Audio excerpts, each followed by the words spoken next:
What's up guys, it's Feliciotti and welcome back to another video. If you're like me and you've been spending all your time on Zoom calls, you may have been wanting to up your video quality. Well, Canon finally has a solution for that. And if you're like me, you may also have an extra camera laying around. For example, I have the 5D Mark IV right here. And Canon has released a new bit of software called the EOS Webcam utility. And it actually lets you plug your camera directly into your computer and turn it into a webcam. So if you're sick and tired of having really bad webcam quality like this, and you want to upgrade the quality to something like this, then you're going to find this piece of software really helpful. Now, typically you needed something like a HDMI capture card. For example, I have the Elgato Camlink right here. This is around $100, but luckily you don't really need this now with this update. These will actually still get you higher quality, like 1080p, while the software that Canon came out with is a lot lower quality. But let's just dive in and talk about how the software works first. So I'm going to just hook my camera up right here. And I'm gonna plug in the wire that came with the 5D Mark IV. This camera actually has a really weird wire, but if you have a newer camera like the EOS R, you can use a USB-C wire, which is a little more standard. Now, if you don't have a Canon camera, a lot of camera companies are actually already copying this. Fuji and Panasonic, for example, have updated their cameras with it. But right now, we're just gonna focus on Canon. I think Sony said that they're also gonna plan on doing something like this for all their cameras. So right now, we're on the web page for the EOS Webcam utility. It's actually really simple to install, but you can see here the supported cameras. Some things like the Canon 70D do work, people have reported. So maybe if your camera is not listed here, it might actually work. So I definitely recommend looking that up before just giving up after seeing this page. But yeah, basically after clicking one of these links, you'll be given a page where you can download the utility. So after you install the program and restart your computer, you'll see a new option for a webcam in all of your programs. For example, in Zoom or Facebook video or anything like that. Right now I'm in QuickTime. So you can see here the EOS Webcam Utility Beta. And right now the camera is off, hence why you don't see the camera. So let's turn the camera on. I guess I have to plug it into the computer. I actually missed that part.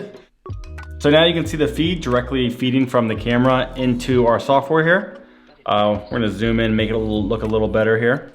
Now, if you do a lot of Zoom calls or even live streams on YouTube or something like that, this is definitely a great solution for you to actually get higher quality, especially if you have one of these cameras laying around, not getting much use. Look at this. I'm the CEO of the company now. Look at this quality. Simple. And of course, you can change all the settings on your camera too to manually control the exposure and stuff like that. I have it on auto ISO, so it's a little bright right now. But this is gonna supercharge your video, and best of all, it's free, and you already have a camera, and you probably already have a wire, so you can just jump into having better quality on all of your Zoom calls and all your conference calls. So this is the quality that you're probably used to seeing on a webcam. This is the MacBook Pro webcam here, and you can see it's all grainy. I have to move the screen to control the angle. Definitely not an ideal solution, especially if you want higher quality. Looks like I'm about to be fired, or I'm about to leave my phone unmuted and have an echo. So we're gonna go back to using the 5D Mark IV as our webcam. Now, I mentioned earlier that if you want higher quality, you actually have to use a capture card. For example, this is the Elgato Camlink. And these are actually in really high demand right now, so you actually might have to end up buying a knockoff product. For example, this is just a super generic one that I found for $15. It just says HDMI video capture on it.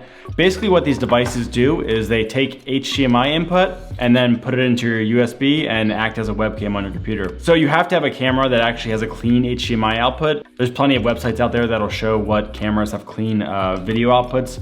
The 5D Mark IV is one, and the EOS R is one. Let's compare this with the webcam utility. So right now we're using the EOS R webcam utility. So let's go switch over to the Elgato Camlink. And you can see the quality to the naked eye is basically the same. I am a little bit smoother, I think. But overall, you're really not getting that much benefit for the cost, especially because these things are like $200 now, since everyone's trying to get one. So for sake of comparison, we're gonna compare it to this $15 one. This one also does 1080p, but from my testing, it's a little bit worse looking. So let's try this out. And here we are on the generic HDMI capture card. As you can tell, these skin colors are like way more saturated. The detail is a little bit less. The dynamic range too is kind of affected. But if you didn't see the comparison of all three, you might actually really like this. So if you have a camera that doesn't support this new webcam software, this is actually a great option, especially because it's hard to come by these cam links right now. And I mean, come on, this thing's 15 bucks. So, I mean, I'm pretty impressed for the price. I actually expected it to be a scam, and it wasn't. So I hope this video was helpful to learn about different options for using your cameras as a webcam. Definitely, I think most people are just gonna wanna use the software since you probably already have a wire for a camera and you have a camera that supports it. So it's free and easy. Definitely if you're on conference calls all day or if you're live streaming, it's a great option for all of these. And if you enjoyed the video, remember to like and subscribe. Thanks again for watching. See ya.